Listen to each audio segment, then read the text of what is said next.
Il est 18h30 à Paris, 19h30 à Ankara. Bonsoir à tous. La Turquie et les États-Unis affirment qu'ils veulent débarrasser le nord de la Syrie de l'organisation de l'État islamique. C'est en tout cas ce qu'affirme un responsable américain.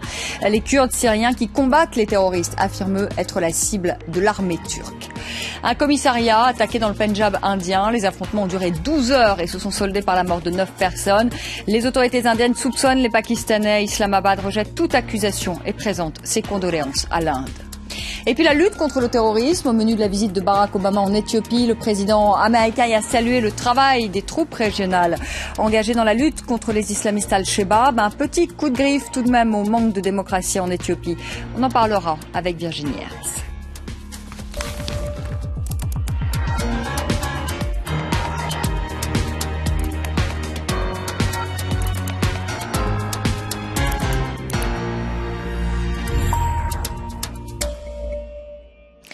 La Turquie, jusqu'ici épargnée par les conflits régionaux, est aujourd'hui engagée dans une guerre contre l'organisation de l'État islamique, mais également contre le PKK. Les bombardements turcs visent ces deux cibles. Les autorités turques estiment bien que ces opérations militaires sont susceptibles, disent-elles, de changer l'équilibre en Syrie et en Irak. Natacha Vetsnich. Des raids contre l'organisation de l'État islamique et contre le PKK. Les frappes de l'armée turque continuent en Irak, mais aussi en Syrie. Une réunion de l'OTAN aura lieu ce mardi à la demande d'Ankara. Ce que nous attendons, c'est la solidarité et le soutien de nos alliés de l'OTAN, au vu des menaces dont nous sommes la cible. Le groupe État islamique est notre ennemi commun. Mais quel est le véritable objectif de la Turquie ? Lutter contre l'organisation de l'État islamique comme elle l'affirme, ou réduire à néant les ambitions territoriales kurdes. Dans un communiqué, l'YPG, le commandement des forces kurdes syriennes, accuse l'armée turque d'avoir tiré sur ses positions près de la ville syrienne de Jarablus, au lieu de viser l'organisation de l'État islamique. Devant cette stratégie ambiguë, l'Allemagne dit soutenir Ankara, mais elle encourage tout de même la poursuite du dialogue avec le PKK. Nous comprenons qu'un État se défende contre le terrorisme, mais nous exhortons la Turquie de ne pas arrêter maintenant le processus de paix avec les Kurdes et de continuer à travailler dessus. Car chacun le sait, les Kurdes sont une carte maîtresse dans la lutte contre l'organisation de l'État islamique. À l'image de Berlin, le secrétaire général de l'OTAN n'a pas condamné les frappes contre le PKK, mais il a estimé que l'autodéfense devait être proportionnée. Au Yémen, alors qu'une trêve unilatérale avait été décrétée par la coalition sunnite formée par l'Arabie saoudite, cette trêve n'a duré ce lundi que quelques heures. Il y aurait des combats, notamment à Aden. Ce cessez-le-feu devait permettre l'acheminement de l'aide humanitaire. Le conflit au Yémen a déjà fait plus de 3500 morts depuis son déclenchement, c'est-à-dire fin mars. C'est le premier attentat au Pendjab indien depuis 13 ans. Des hommes armés ont pris d'assaut un commissariat. Les combats se sont achevés ce lundi soir. La bataille a duré 12 heures. Il y aura au moins 9 morts. Le gouvernement pakistanais a condamné cette attaque. Des coups de feu entendus dans les rues de Gourdaspur. Il est tôt ce lundi matin lorsque des hommes armés arrivent en ville. Selon des sources policières, ils sont 3, vêtus d'uniformes militaires. Les assaillants auraient ouvert le feu sur un bus vers 5 heures heure locale avant de s'en prendre au commissariat. Ils seront tous abattus quelques minutes plus tard. 5 bombes ont par ailleurs été retrouvées sur une voie de chemin de fer à proximité des lieux. Venu sur place, le ministre de l'Intérieur a annoncé le renforcement de la sécurité le long de la frontière avec le Pakistan. La situation est sous contrôle, ne vous inquiétez pas. Les troupes sont déjà sur place. J'ai demandé à tous les gardes-frontières d'être en alerte. L'attaque n'est pas la première dans la région. En novembre dernier déjà, 55 personnes avaient été tuées dans un attentat perpétré à Wagah, au Pendjab pakistanais. Divisé après sa partition en 1947 entre l'Inde et le Pakistan, le Pendjab est une zone très instable à la frontière entre les deux pays. Après le Kenya, voilà Barack Obama en Éthiopie. Le président américain a loué les armées régionales engagées dans la lutte contre les islamistes Al-Shabaab. On en parle avec vous, Virginie Hertz. Bonsoir. Tout d'abord, un mot quand même sur cette tournée de Barack Obama, premier président noir des États-Unis. Il avait suscité évidemment un immense espoir sur le continent africain. C'est la déception aujourd'hui? Oui, une petite pointe de déception, effectivement, vous l'avez dit. Un président afro-américain qui avait suscité beaucoup d'espoir, qui avait fait 2 voyages en Afrique pendant sa jeunesse, qui a un père kényan, qui avait écrit un livre sur ce père et sur ses rêves, et finalement il ne s'est pas vraiment passé grand chose. En 2009, il y a eu une visite express au Kenya de à peine 24 heures où il avait dit l'Afrique doit se prendre en main, et finalement il a été pris par d'autres urgences, la crise financière ou encore le retrait d'Irak ou encore d'Afghanistan, et il a dû prendre aussi des distances par rapport à ses origines afro-américaines puisqu'il avait été cible de beaucoup d'attaques racistes aux États-Unis. En 2013, il y a eu quand même, donc c'était le 2e mandat, une visite, c'était Sénégal, vous vous rappelez peut-être Sénégal, Afrique du Sud, et là il avait dit les peuples d'Afrique font partie fondamentale de notre monde interconnecté, et en fait il n'y a eu aucune conséquence pratique. Et même, notamment Jean-Philippe Rémy, qui est correspondant du Monde et spécialiste de l'Afrique pour le Monde, le quotidien Le Monde, dit Obama a fait même moins que ses prédécesseurs, à savoir George Bush, qui avait lui lancé un programme de lutte anti-sida assez important, et Bill Clinton qui avait lancé le AGOA, un système qui avait ouvert sans contrepartie le marché américain, une liste de marchandises d'Afrique, et que Obama a à peine réussi à réitérer ou à refaire voter. Donc, entre-temps, ce qui s'est passé en plus, c'est que les États-Unis ont été rattrapés par la Chine dont les échanges commerciaux avec l'Afrique sont presque 3 fois plus importants que ceux avec les États-Unis. Il a tenté de rattraper le coup l'an dernier avec un grand sommet USA-Afrique, vous vous rappelez peut-être, c'était au mois d'août. Et finalement, cette tournée en Afrique ressemble quand même à une tournée d'adieu, à une tournée pour rattraper le coup, mais qui vient un peu tardivement quand même. Alors qu'il effectuait cette visite, il y a encore eu un attentat en Somalie, un attentat qui a fait 13 morts. Le président américain a réagi. On écoute Barack Obama. Hier, l'attentat sanglant à Mogadiscio nous rappelle que des groupes terroristes, tels que les Shabaab, n'ont rien d'autre à offrir que la mort et la destruction, et ils doivent être arrêtés.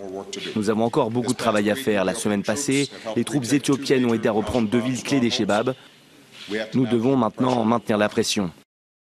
La lutte contre le terrorisme était quand même au centre de ces discussions avec les autorités éthiopiennes et kenyanes. Oui, absolument. C'est des partenaires indispensables et privilégiés pour les Américains parce que ce sont 2 pays stables, ce sont 2 pays qui sont aux avant-postes aussi dans cette lutte contre les Shabaab. Et ce qui est intéressant, c'est que un peu plus tard dans cette même conférence de presse, Barack Obama a reconnu le fait que les États-Unis n'avaient pas besoin d'envoyer ses propres marines sur place pour combattre parce que les Éthiopiens sont des combattants suffisamment aguerris, les Kenyans, les Ougandais font sérieusement leur travail. Il faut dire qu'ils font partie du contingent de la MISOM, 20 000 hommes de l'Union africaine, et les États-Unis finalement se contentent d'envoyer des drones. Donc il y a une forme de partage du travail, mais effectivement c'est quand même une collaboration qui se paye puisque le Kenya a connu des attentats sanglants. Vous vous rappelez peut-être en avril sur le campus universitaire de Garissa. Il y a eu la Somalie ce dimanche, vous l'avez dit.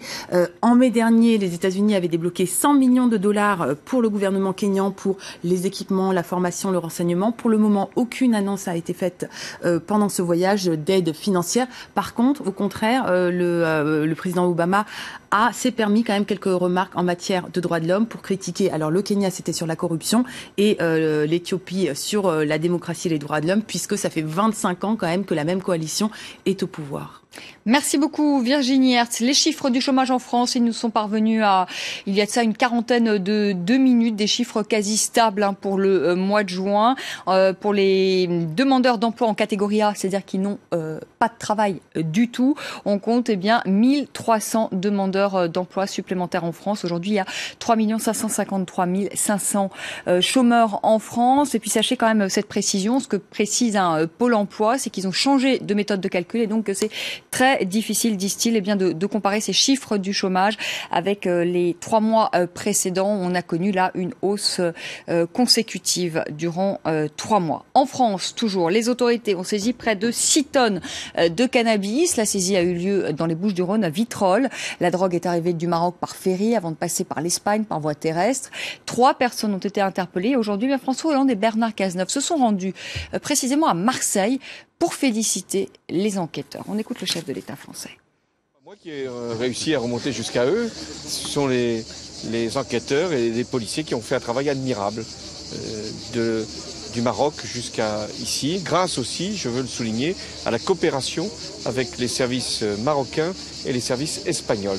C'est une réussite qui permet aussi de saluer le travail que mènent l'ensemble des forces de police, de sécurité dans l'ensemble des pays concernés. Et c'est une belle preuve de coopération et je veux remercier les autorités marocaines et espagnoles en particulier. En France, toujours des départs de feu dans le Var. 10 000 personnes ont été évacuées de 3 campings à Fréjus. Il n'y aura pas de blessés. 40 mobil-homes ont été brûlés. Plus de 200 sapeurs-pompiers sont toujours ce soir sur place. Et puis l'incendie de forêt, cette fois en Gironde. 580 hectares de pinettes sont partis en fumée. Et la bonne nouvelle ce soir, c'est que le feu serait stabilisé. Voyez tout de suite le reportage de nos confrères de France 2. Arroser sans cesse, mètre après mètre. Lutter contre un ennemi souterrain qui couve sous la tourbe. 350 pompiers déversent encore ce matin des litres d'eau pour tenter de noyer les braises. Depuis les airs, on se rend compte des ravages de 4 jours d'incendie. Les bombardiers d'eau tentent d'empêcher la progression du feu, mais la tâche est immense, 560 hectares à couvrir. Alors il faut inonder tout le terrain. On va traiter les noillages du feu, en fait, tout simplement, là où ça a brûlé, pour pas que ça reprenne. On va faire toutes les lisières du feu, tout le tour. Concrètement, ces toutes petites fumerolles que vous voyez, il faut qu'on les éteigne.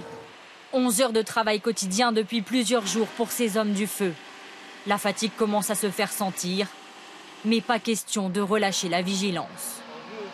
Un peu fatigué, mais ça va, on tient le coup sans il le faut. Sous le sol, si on y met les mains, c'est vraiment chaud. Il y a de la braise encore qui couve, donc ça peut ressortir à différents endroits. Donc c'est pour ça qu'on noie le terrain.